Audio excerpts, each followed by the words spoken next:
The N64 is one of my favorite consoles, and just like any other console, it'll have numerous games that tend to be a one and done. They don't get any sequels or anything. They might get a remaster or a re-release or whatever, but they're still a one-off. And I got 4 games I want to talk about that are kind of odd, but they're awesome. They are a gem, but they're not hidden. So Mischief Makers is the first game I want to go over. I feel like I hear more people talk about it now than I used to, but it's this weird like puzzle platformer. There's not a lot of 2D puzzle platformer. And there's not a lot of 2D platformers on the console. I mean, you got like Yoshi's Island, or not Yoshi's Island, Yoshi's Story, and like Kirby 64. But, at that time, most games were trying to go full 3D. And this was made by Enix, and they just straight up made a 2D game.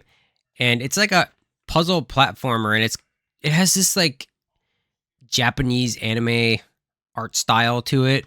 And it's just really weird and over the top. You got just everything from like the story to just like the visuals. Like there's blocks that have faces in the game. It's really just strange, but it's really fun. That's one game that I highly recommend. If you like quirky 2D platformers, that's a must. There are plenty of videos out there on this because, like I said, I feel like more people talk about it now than like 10 years ago. But it is really fun, and I highly recommend it, especially if you like odd and weird games. So next up, I have Blast Corps, which is probably, I don't want to say well-known, but it's not like a quote-unquote hidden gem, because it is made by Rare. I don't know if it's the first game they did on the 64, but it's one of the first. It's this interesting, like, puzzle destruction game. Like, there's a couple of different modes in the game. In this, it has like a campaign mode, quote unquote. And one of the main modes is you have this carrier that has like a bomb or a nuke on the back of it, and it goes from one end of the level to the other end. And your goal is to make a clear path so it can get to the end. Because if it runs into something, it's going to blow up and you lose.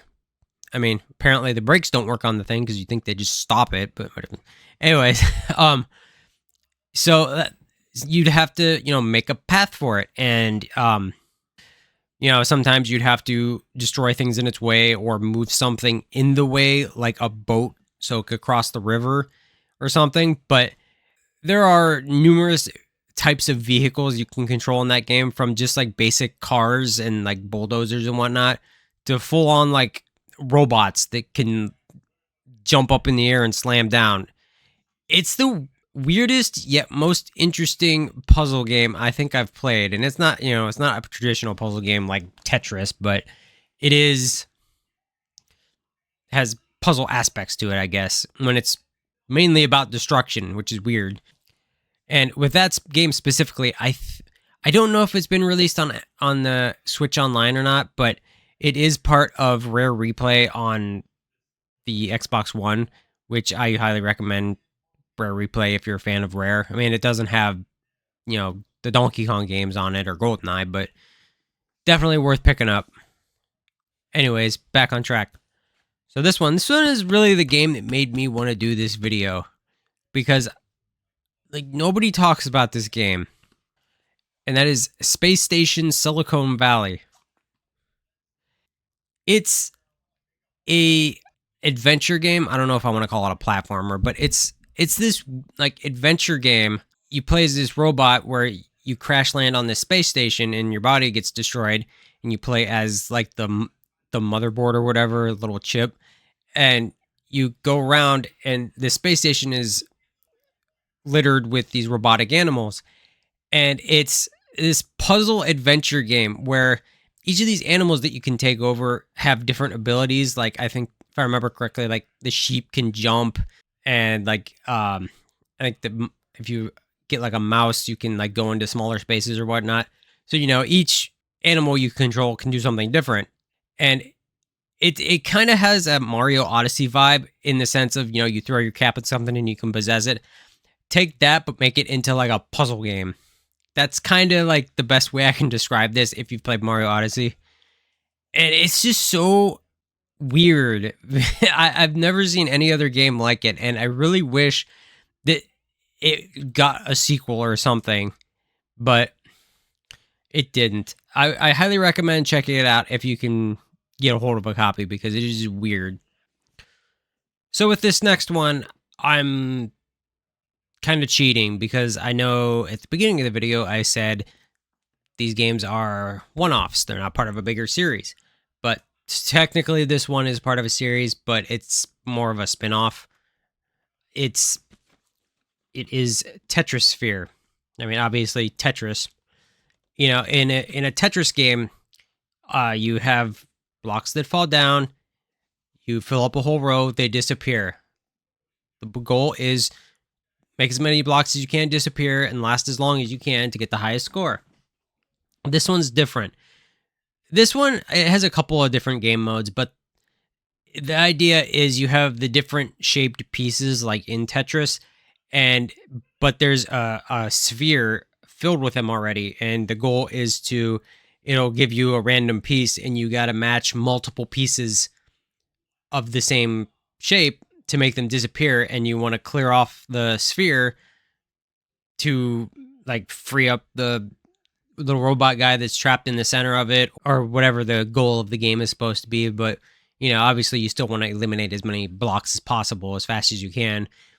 The thing is though, in Tetris games, your board will fill up, and then once it gets filled up, then it game over. But in this one, the camera like slowly zooms in, and every time you make blocks disappear, then it pulls out a little bit, and it just keeps getting faster and faster. So you just want to keep clearing them as quickly as possible before the camera zooms in too far and gives you a hit, and you get like 3 hits, and then it's game over. But yeah, that's one of my favorite like puzzle games, period. Like I like Tetris, but there's something about that one that just makes it stand out to me. I don't know what it is. It's probably one of the more unique Tetris games. All right, this last one is definitely not a hidden gem. It is also made by Rare and is also on Rare Replay for Xbox One. That would be Force Gemini.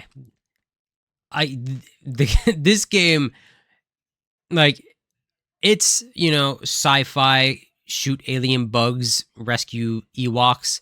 I know they're not Ewoks, but that's what I'm calling them. They're little freaking teddy bear people. But the goal of the game is, you know, it's just a story game. Get through the levels, rescue the little Ewoks, you know, get to the end of the game, beat the final boss. And it's just a third-person platformer shooter. It's really fun, but it's actually difficult, in my opinion.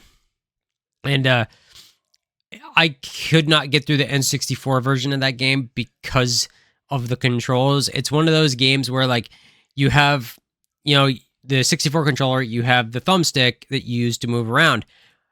Well, you cannot aim and shoot. You have to, I believe, hold the R button so you can then use the thumbstick to aim. So you're either moving or you're standing still and shooting, and that sucks.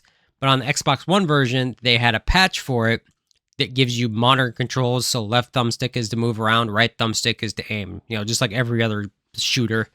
And that version is definitely the way to play it, not just because of the better controls, but, you know, it's in HD and blah, blah, blah, blah. But it was a really fun game. But the thing that was the most annoying about it is you have to rescue all the Ewoks. And if they, you know, if they died, or you know, if you kill them or something, you'd have to start the whole level over and try to rescue them again. Which it's not like hard, it's just one of those things that's tedious and annoying. And I actually had to look up a guide when I was playing through it years ago to find where all of them were, because you have to rescue them all to beat the game, and some of them are kind of hidden obscurely. So it was more of a pain in the ass than anything. It is a fun game. I wish they would remake it and just like iron out all the details, like you don't have to rescue the tribal men or something. I don't know. You know, maybe have rescuing them give you like unlock cheats or something. You know, like when you played GoldenEye in the 64, if you beat a level on a certain difficulty or in a certain amount of time, you'd unlock like big head mode or paintball mode. Have something like that for the remake. But I'm going off on a tangent. But I'm rambling off. But yeah, I highly recommend that game. Like all of the 5 of those games, I highly recommend.